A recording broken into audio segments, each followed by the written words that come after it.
Hey, good morning. It's Robert Phoenix broadcasting to you live from Fredericksburg, Texas. What's going on, everybody? What's happening? It is the 31st, the very last day of July, as we head into August. Typically known as the dog days of summer. Whoa, sorry for that. We had some issues. Hold on one sec here. Stream.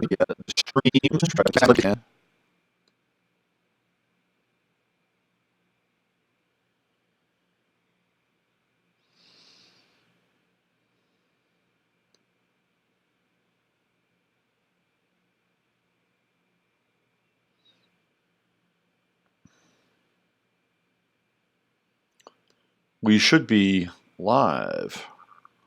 Live. Give me 1 second. The stream needs to get some momentum happening, apparently. So let's see what we got here.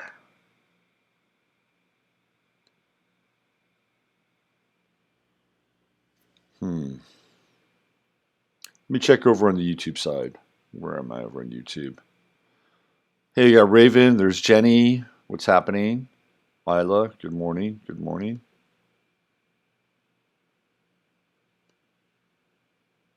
Let me see. Let me do a refresh over on YouTube.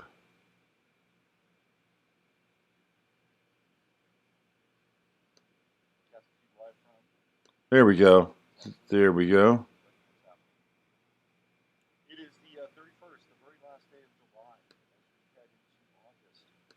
So it looks like we've got a stream happening. There's Ian. Hi, Ian. And Judy and Lori. Hey, live here. Yep. Running a little late today. I apologize for that. I started to do some chelation last night. I don't know why I'm not happening over on the 15 side. Give me 1 second here.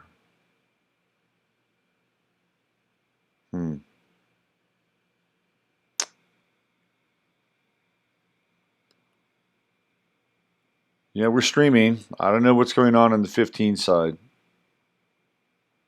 It is, and I'm live over on YouTube. Anyway, okay, I apologize for the delay. Is Rosie my co-anchor today, or will we be seeing Jasper? Rosie is the co-producer today. She's on the other side of the screen. So give me 1 second here. I'll have to hold on.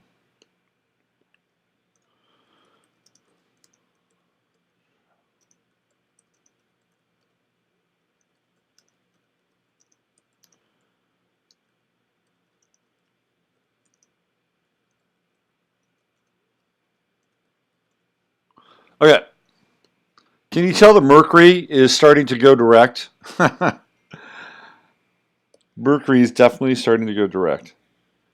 It is feeling very direct. Or it's feeling like it's stationing, getting ready to go direct. A lot of fits and starts this morning. I still can't get a signal over on the 15 side. I don't know what's happening. I keep pushing the buttons over there. Sorry, folks. Looks like YouTube wins today. Okay, so we're back. And let's get this party started. There's a lot happening, always, in the world. Always a lot happening. The first thing that, well, of course I could talk about the debates. Or the debate that happened last night. I didn't watch it. I couldn't. I can't. Talk about demoralization. I just couldn't bear to stomach that thing. But apparently, Pete Buttigieg, apparently he did not have his hand over his heart when it came time to stand up and essentially salute the country. Pete is so down. He's so radical. He's so ultra. He's got that radical chic. Pete Buttigieg. Everybody else apparently went through the motions. Now, here comes Jasper. Now, this is going to be interesting because Rosie is occupying the Jasper spot right now on the other side. So Jasper could be in the broadcast all day today. So Jasper, welcome. Welcome to the show. Thanks for showing up. It's about time. So yeah, I basically have a cat sandwich right now. So there's a cat sandwich happening. That'd be a weird item on a menu, wouldn't it? Cat sandwich. Have you ever been to a place where they had a cat sandwich? Isn't there something like a? Is there like a dogwood or something? There's like a sandwich that has dog in the name of it. I've never seen a cat sandwich. And you don't even have to like have cat meat. You could just name the cat sandwich a cat sandwich. I've never seen it though. Anyway, I'm sure Jasper would not like the idea. So every now and then, I'm sorry, I'm getting off track a little bit here. Every now and then I watch this channel called the Pet Collective.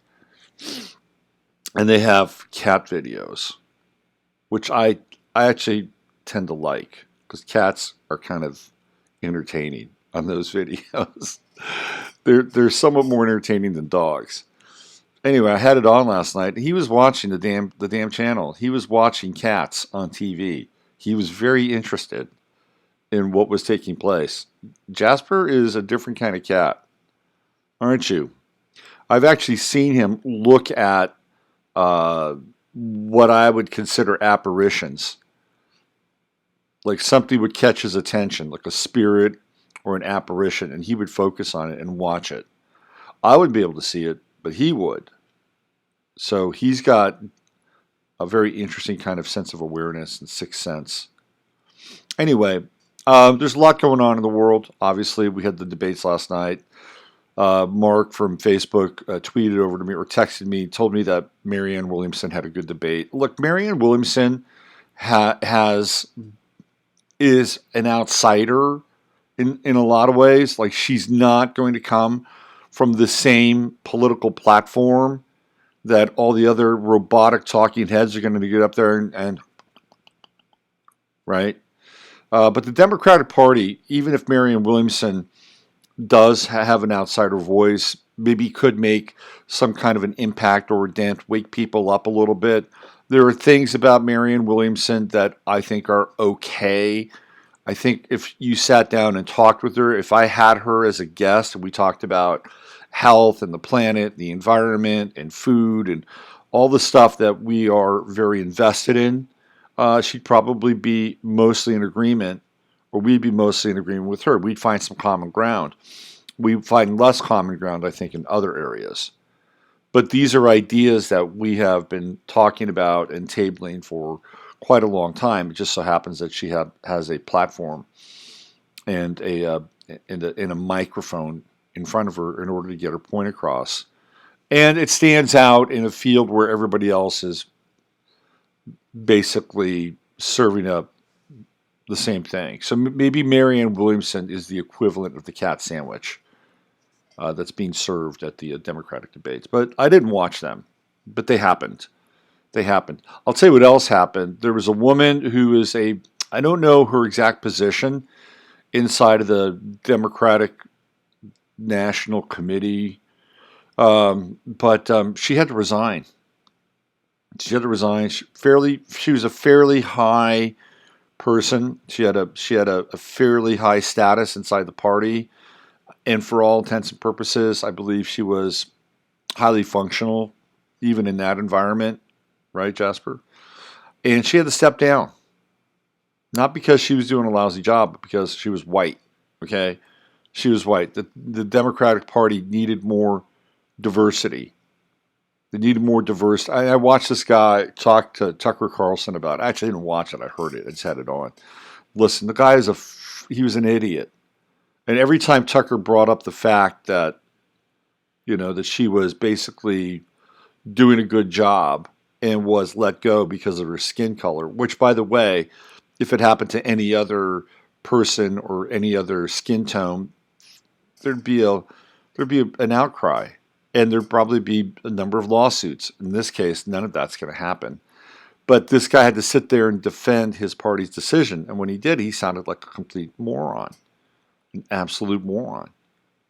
And he had to agree with the fact that she was actually a highly functioning and effective person, but that took a back seat to the Democratic Party's long-standing need to be more diverse.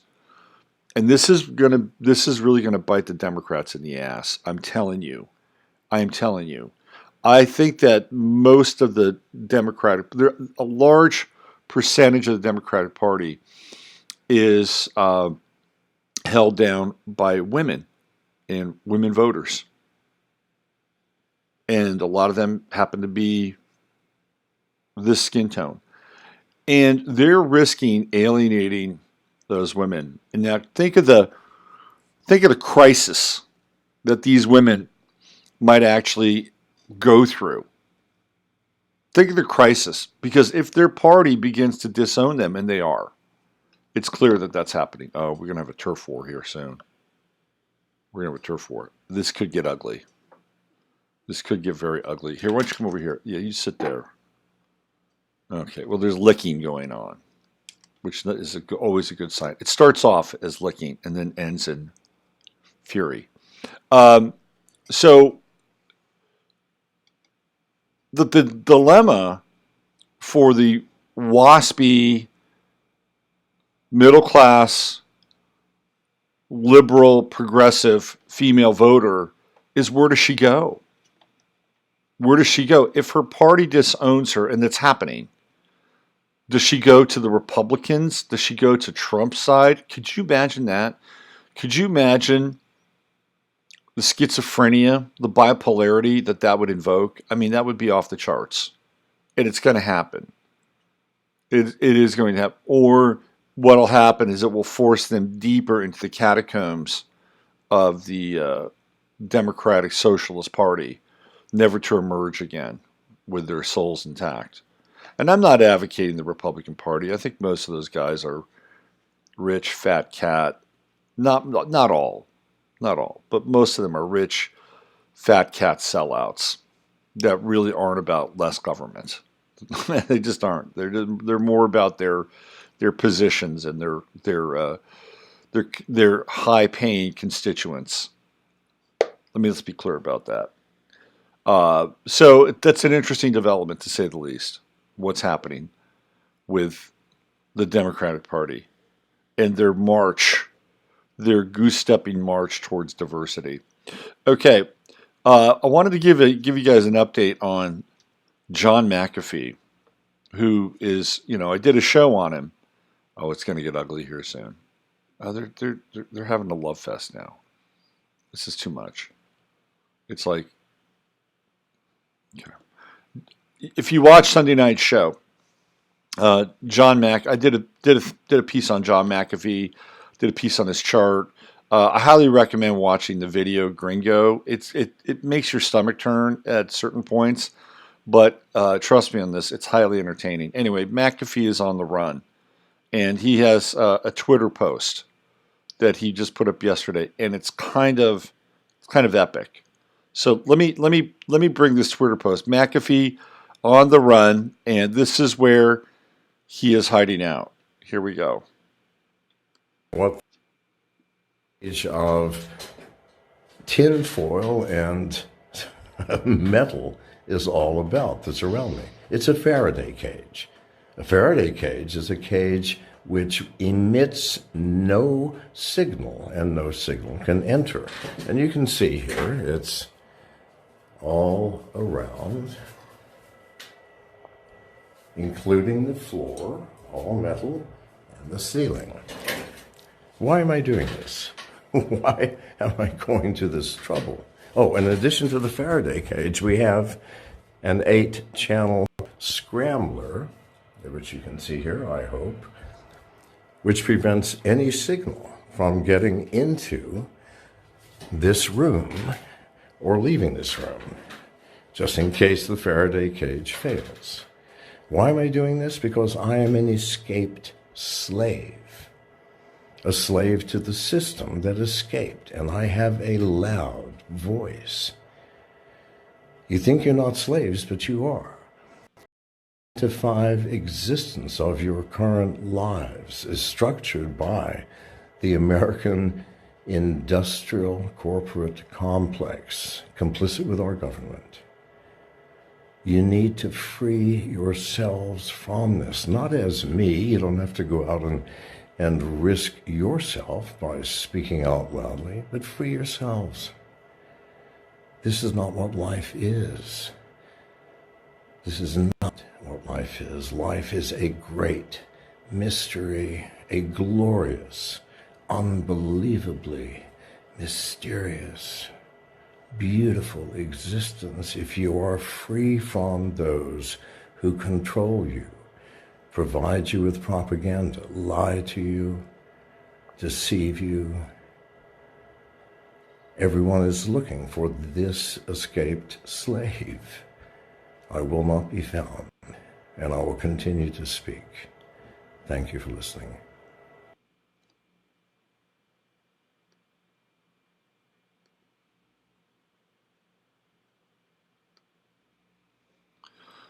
For a shit-eating accomplice to murder, John MacAfee might qualify as the most interesting man in the world at this point.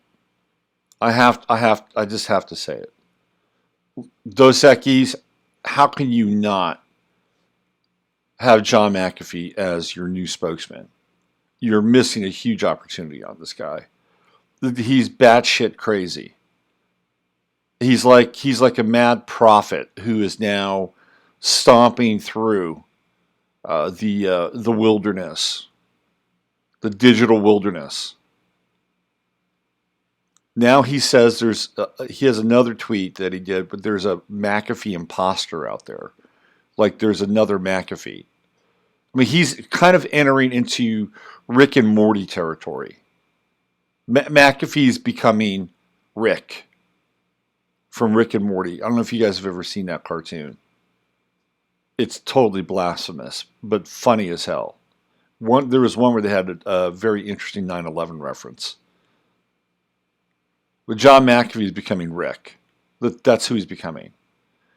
And it's very interesting that he is essentially telling us that he's free, but he has to set up a Faraday cage to do that.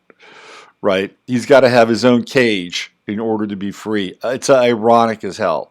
But I get it. I get where he's coming from because he doesn't want to be traced. He doesn't want to be tracked. He doesn't want the signal coming through. So there's your latest update from John MacAfee, the most interesting man in the world. More to come, no doubt. No doubt. I have to say, I mean, unless this whole thing is some kind of weird Hollywood production, that guy was on a boat in the Dominican Republic, what, about a week ago, 10 days ago? And now he's got himself like a full-on Faraday cage. Like he went from being on a boat and cruising around and being free, so to speak, because he's playing with maritime law, or no extradition because there's no borders theoretically in the open waters. Although I think he got a little too close to the Dominican Republic and they snatched him. But he went from that to all of a sudden having this Faraday cage home base. And I think that woman in there is his wife. So there's your latest from the man on the run, John MacAfee. I wonder if eating shit has helped him liberate himself from the slave system. It's curious. I wonder if he could like do seminars on that. I had a guy on my show one time who talked about drinking his pee. It was actually a really good show. One of the most viewed episodes I have on the other channel. And that's kind of a common standard practice. Well, I wouldn't say it's common. I think it's fairly uncommon, but it's more common than eating poo. which is, I think, part of one of McAfee's food groups. But nonetheless, man on the run, John MacAfee. Okay, there's more happening on the international scene now that we've witnessed in a while.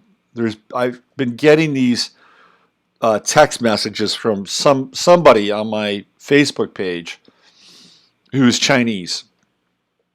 I don't know who this person is, but they've been a Facebook friend for a while. That's one of those Facebook friends that you have but never really communicates with you until now. So I've been getting stuff about what's going on in Hong Kong. And it's crazy what's taking place there. There is an uprising that is happening in Hong Kong, and I don't think it is homegrown. I don't think it's organic. Apparently, there was a number of CIA operatives that had flown into Hong Kong, and basically what they're doing is they're stirring up the masses, and they're causing social unrest. And that's been going on for about a week now. I'm going to play some footage about Hong Kong, but before I go there, something very similar is happening in Russia. And apparently, there was a series of riots that happened this weekend in Russia, all of a sudden erupting out of nowhere, theoretically. Here, let me play the Russian stuff so you guys can see kind of the intensity of what happened over the weekend in Russia.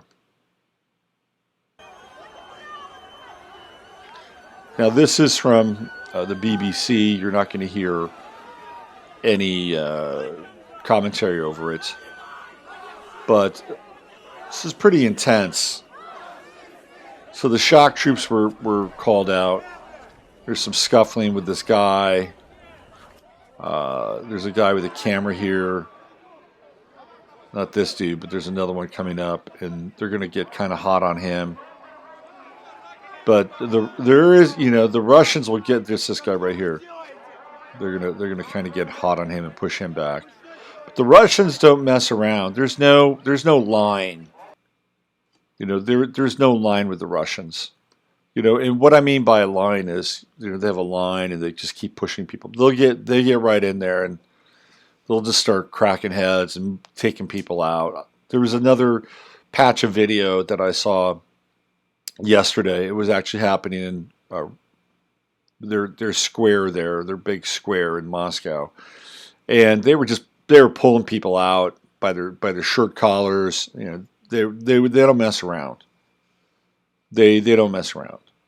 But something's happening, and I don't think it's all of a sudden that the Russian people are finally feeling that they have to remove the yoke of their oppressive government.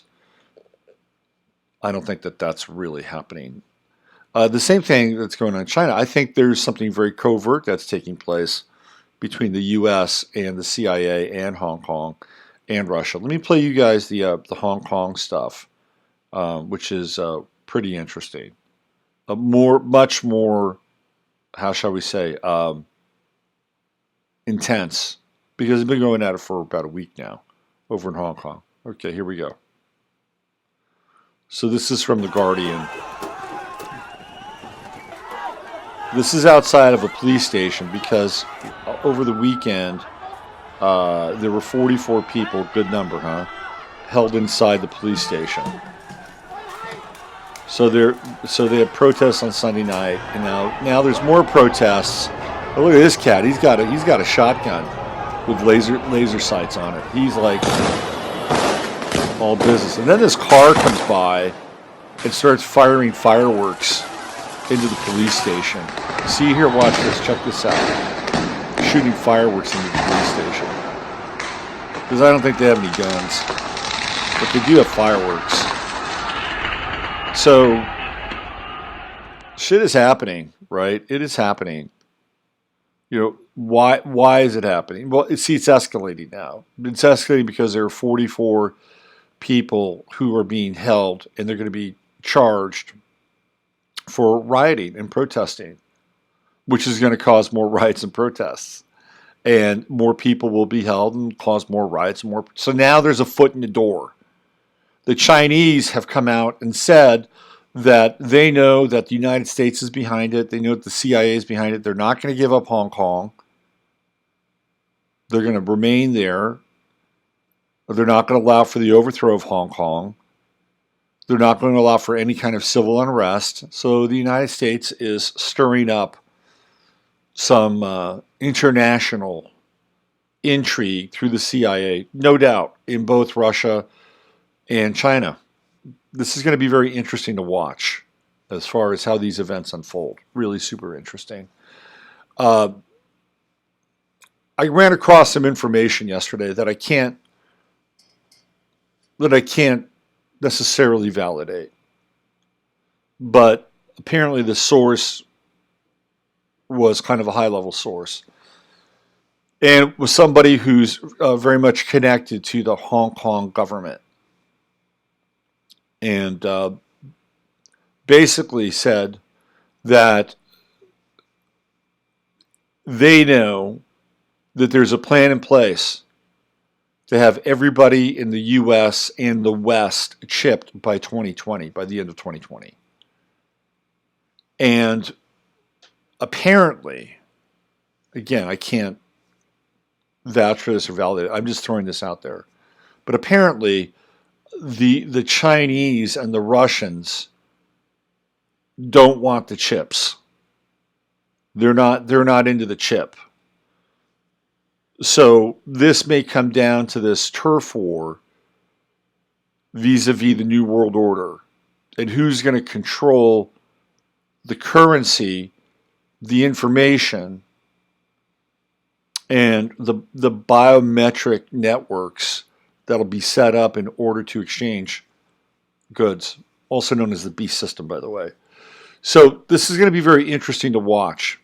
Keep your eye on what's happening in Hong Kong and now what's happening in Russia. Now, the Russians may just put a boot on these people very, very quickly and could put a swift end to their protestations, right? That could happen.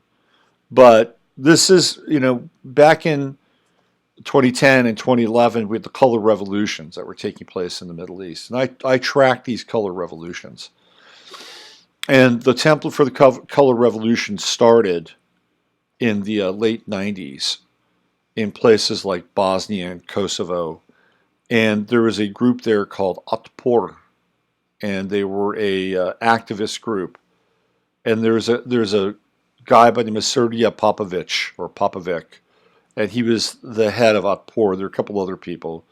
And they were the ones that created the revolution that essentially took out, who was it, Ceausescu?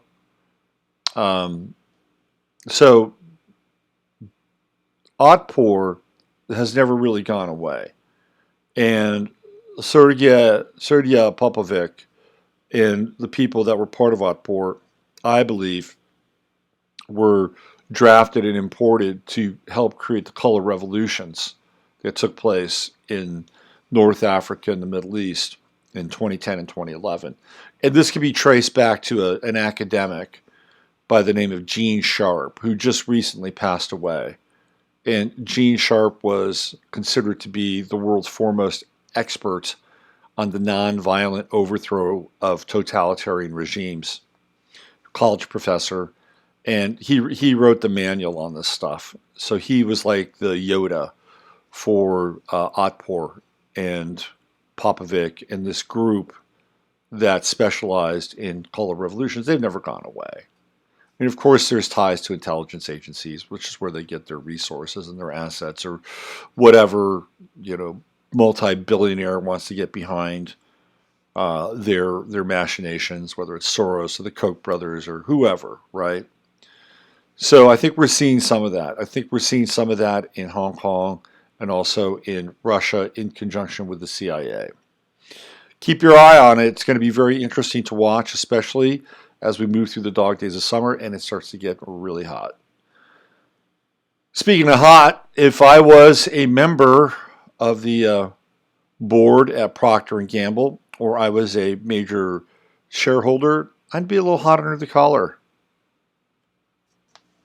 P&G posts strong profit amid $8 billion write-down. So let me read this to you. This is a really interesting spin on what happened to Gillette after their Get Woke, Go Broke advertising campaign. This is from Kitco News, and this is a Reuters press release. Procter Gamble Company's PGN quarterly revenue and profit beat Wall Street expectations on Tuesday, sending shares up, even as the world's #1 personal goods company took an $8 billion write-down on its Gillette shaving business. Okay, so maybe it's not too bad. Maybe they're making some money.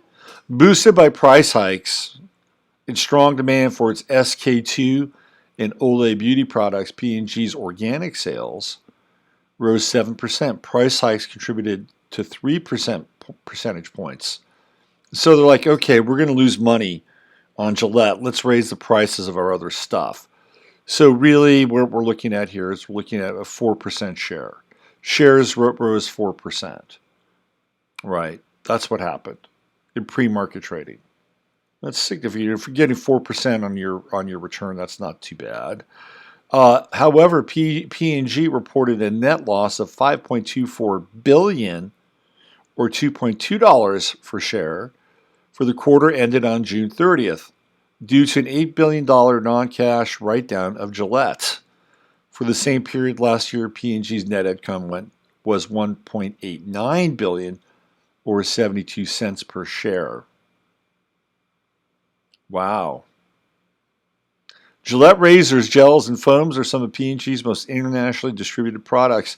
P&G said the write-down was due primarily to foreign exchange fluctuations, increased competition, and a contracting market for blades and razors as consumers in developed markets shave less frequently. Oh no, they're never going to admit to the fact that they basically fucked up and created an advertising campaign in which men just stop buying their stuff. They'll never admit to that.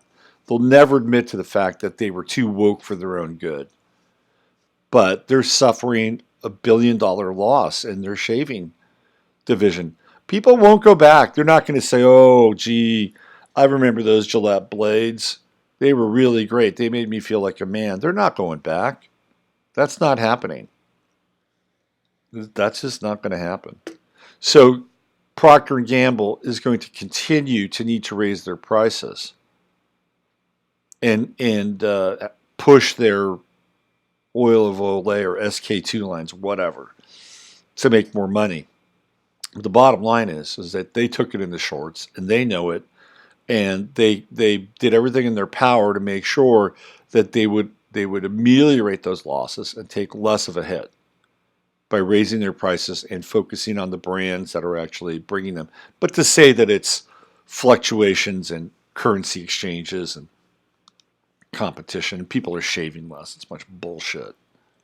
They know it, I know it, we know it. Procter Gamble, you screwed up, and people aren't coming back. They're not coming back. So you're going to have to figure out how to spin your story one more time. Okay, I'm about out of here. Let me check in with you guys in the chat room, see what's going on. Let's see, convenient corporate accounting. Yeah, Gillette lost over $5.1 million actual dollars. Hey, there's Cato. What's happening, Cato? Robert, they are at it again. Kosovo full of minerals. What else do we have here? Symbolically to say, as a whole, the standard American diet's out where, once again, you're looking down there and glancing at what you're now seeing. Yeah, that's what I do. Go look at Hunt 2019 movie preview. Let's see what else. What else do we have? I kept lots of good connections happening in the chat room today, for sure. Did Gillette fire the woman in charge of advertising campaign? No, they're not. Gillette won't do that.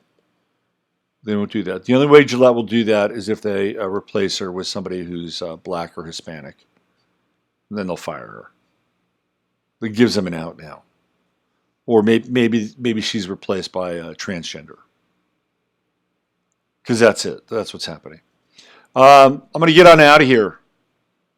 I got a really big day ahead of me. Really big deal. Michael says they probably promoted her. I know, right? That's true. I'll try to be back closer to 8 tomorrow. I was doing this chelation thing last night. I woke up this morning and I was kind of wiped out. But I'll try to get closer to 8, I promise. Because it's better that way for both of us. Trust me. Okay, you could go over to my website, robertphoenix.com, where I have details about the event happening in October. People are signing up.